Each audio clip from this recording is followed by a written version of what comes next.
koreksi.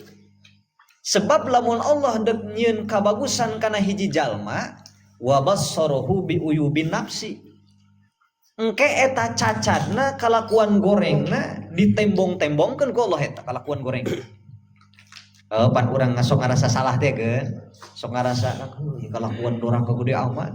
Gunung Himalaya itu gedena moal ngaranna. Moal pati gede mun dibandingkeun jeung dosa kalakuan sorangan. Eta ngaranna eta jalma diarepkeun bagus ku Allah eta diarepkeun bagus. Tapi ulangan sadar doang, kurunya anta mah gitu. Kurunya andi dipernahkeun. Maka orang kudu sadar heula, kaduana istighfaran, katiluna kudu dipaksakeun. Atuh tah mah urang ibadah hayang ikhlas, doang para wali, doang jalma soleh atuh hese hayang ibadah langsung ka ikhlas teh. Urang mah kudu di